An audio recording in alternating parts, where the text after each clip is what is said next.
Hey, what's going on, guys? My name is Silentcore, and yesterday we had the second official RuneScape livestream, and I actually watched the video twice. I wanted to really make a review of it because there was some really important information in that. However, I think the livestream was seriously lacking in a few things, and one of those things were a non-JMod bias view. And although Mod Paul M was asking our questions, we really needed someone, and I'm not just saying it was me, it could be any of you guys that could just take those points and just sort of argue backwards, and a lot of the things Mark Gerard said, Mod Paul M just sort of said okay to and went on to the next question, and we really needed somebody to just sort of argue against and make him, maybe he doesn't see a lot of the things wrong with the current microtransactions that we all see. And it would be really nice to have somebody to sort of push those across. I noticed right after the video it jumped up an absolute ton of dislikes, and right now the video is sitting almost 3/4 dislikes, which is a lot of dislikes. I'm not 100% why everybody did dislike the video because comments were actually disabled on the video, but if you want to leave your thoughts about the video, feel free to post it on this video. So basically this live stream was featured around microtransactions or micro payments in general. And it featured Mark Gerard, who is the CEO of the whole Jagex company over all their games, and also Daniel Clough, I think that's how you say it, who's the vice president of Jagex.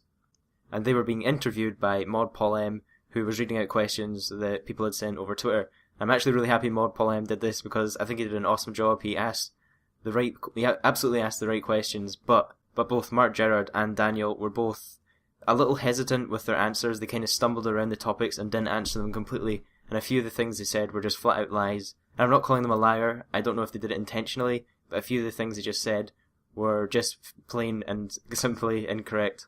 So I think microtransactions and micropayments is a really important thing for Jagex to address, and I think it's really important for them to be kind of transparent as a company and let us know exactly why they're doing things, and if they're making us pay for certain things, we really need to know like why they're doing it and what our money is actually being used for, since most of us are actually paying members anyway for the game. And I think if they were a lot more transparent about a lot of the things they do, it would really help the community just understand why they're doing them and be a lot more supportive of their actions.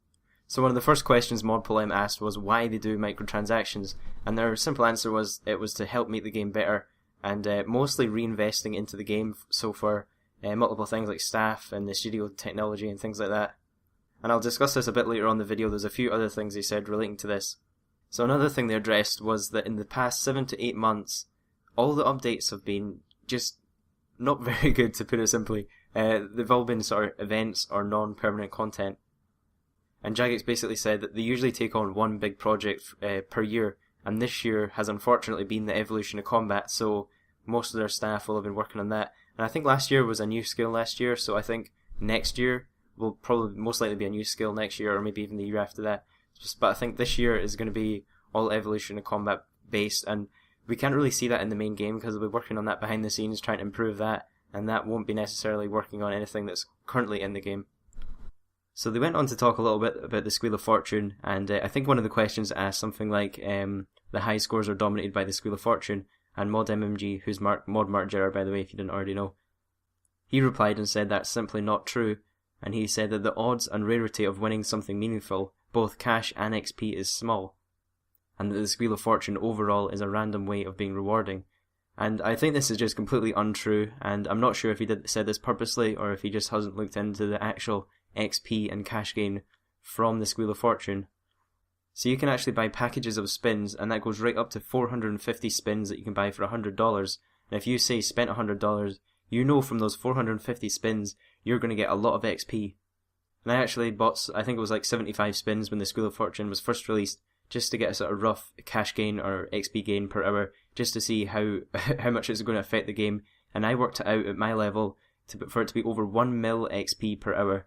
And if you pay attention to XP rates in the game at all, you'll know 1 mil XP per hour completely defeats any skilling method in-game at the moment. If you want to train any skill, you will know that 1 million experience per hour is an absolutely ridiculous amount of XP to get. And the XP is related to your current level, so if you're, like, say, a lower level than 99, you're going to be getting less XP per hour.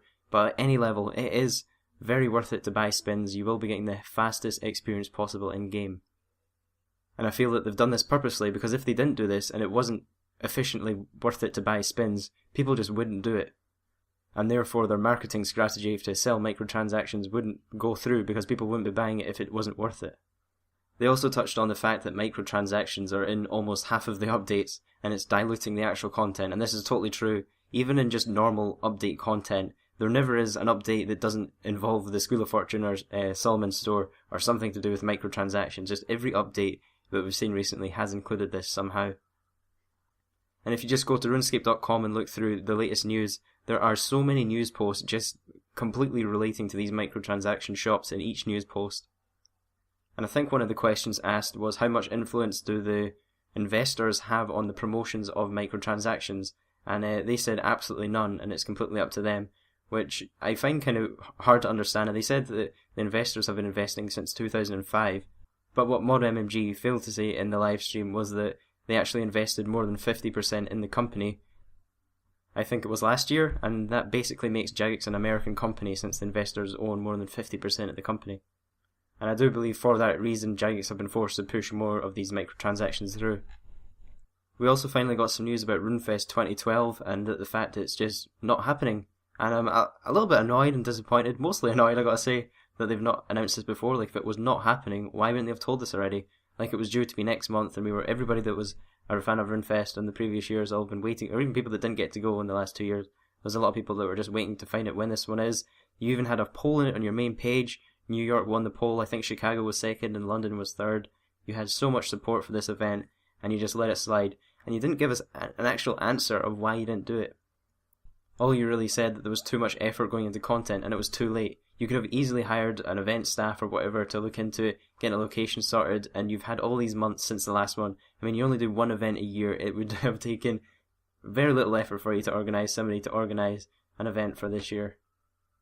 And I really don't think there is any excuse as a company to say, oh, whoops, Runefest was supposed to be next month and it's a bit too late now, we'll just forget it.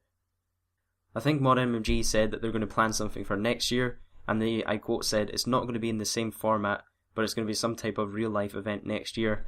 And I think that they're going to not do another Runefest ever, and I think they're going to do a sort of company event, and I should think that by next year their next game, the Transformers, will be out, and I don't know if they'll do one relating to that, or just an overall sort of Jagex games fair where they'll sort of advertise all their games and it won't be all about RuneScape.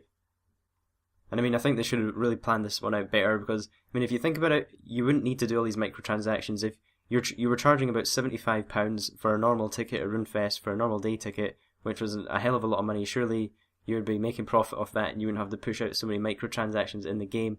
If you just did Runefest, surely that would bring you a lot of profit as a company. And you could use that as an opportunity to sort of advertise your new and upcoming games. Maybe you could show us some teasers from your next games that you're working on, Transformers, give us a little sneak peek at the next event. That would be kind of cool, but I guess you're going to be leaving that one to next year. And what was kind of funny when they were talking about where the micropayments actually goes, they were talking about it going into a sort of fund, which is all going back into this product. And ModMMG made a bit of a slip up and he said they're going to focus it on the future of RuneScape, RuneScape 3.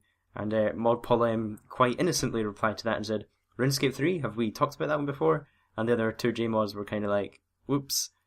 So I think that was a bit of a slip up, and since it was a live stream, everybody heard that, and you couldn't really edit that one out in a live stream. So I think Jagex have probably taken all our criticism on board of the evolution of combat and are possibly going to, redo it in a RuneScape 3 sort of theme. And I'm not really sure why they wouldn't tell us about that. Maybe they're just wanting to keep it kind of secret until it's released or whatever. They're still under plans of it and still not fully confirmed. But I'm sure a lot of us would be really happy if there was a RuneScape 3 instead of it completely changing the game into the evolution of combat. So they went on to talk about selling spins, and I think this part was another reason why people disliked the video, and I got to admit I wasn't too happy with what ModMMG said. I actually quote what he said. He said, if I take my credit card and I'm going to buy XP today, there's no way I can effectively do that. And I'm going to say that is complete BS. If you want to take your credit card and you can buy 450 spins for $100, you can get XP for that. There's people that have worked it out already. When you're at level 90, you can get about 1 mil XP per hour. It's one of the fastest ways to get 90. I've talked about already how fast using spins actually is. It's the fastest XP gain in the game. And what I found kind of funny was ModMMG went to talk about the Squeal of Neptune promotion and said it was the most successful promotion they've had, and clearly there's an appreciation for the cosmetic items. And I'm just going to say, nobody bought spins in the Squeal of Neptune time for some seaweed or any sort of fishy cosmetic item. They were buying it straight up either to get the fish mask that they said was going to be a discontinued item, or for the XP lamps. And both those things completely go against your rules that probably Mod MMG wrote himself, that your success in real life should not affect your character in-game. Another question that was asked, it was actually kind of funny, somebody questioned the fact that one of Mod MMG's quotes was 90% of members are in support of this Wheel of Fortune, and as you guys can probably tell from the comments or recent ratings of their videos, people are not in support of, in fact not even half the people are in support of this Wheel of Fortune.